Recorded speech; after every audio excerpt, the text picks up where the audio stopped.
নমস্কার, আমার নাম মোহাম্মদ জুয়েল শেখ। আমি স্বাধীনতা দিবসের সম্পর্কে কয়েকটি কথা তুলে ধরছি।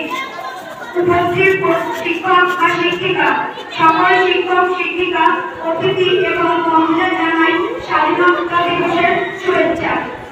সকলের সামনে আজকের এই বিশেষ দিনে আমাকে কিছু বলার সুযোগ করে দেওয়ার জন্য সকলকে অসংখ্য ধন্যবাদ।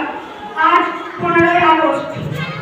আজকে এই দিনের মধ্যে আমরা সকলেই জানি স্বাধীনতা শৃঙ্খলা থেকে মুক্তি পাওয়ার দিনটি উদযাপন করতে আমরা সকলে আজকে মিলিত হয়েছি। 1947 সালের 15ই আগস্ট আমাদের দেশ স্বাধীন হয়েছিল, কিন্তু সেই লড়াই ছিল অনেক কষ্টের এবং যারা আমাদের দেশ স্বাধীন হয়েছিল সেই সমস্ত বীর মহান সংগ্রামীদের আমরা সকলকে প্রণাম জানাই।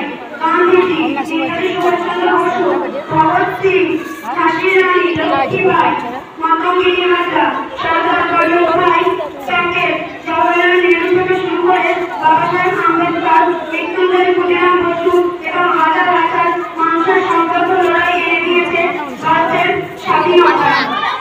আজকের এই দিনে আমাদের যে যারা স্বাধীন হয়েছিল তাদের অবদান সত্যি অনস্বীকার্য। আজকের এই দিনে দেশের বিভিন্ন প্রান্তে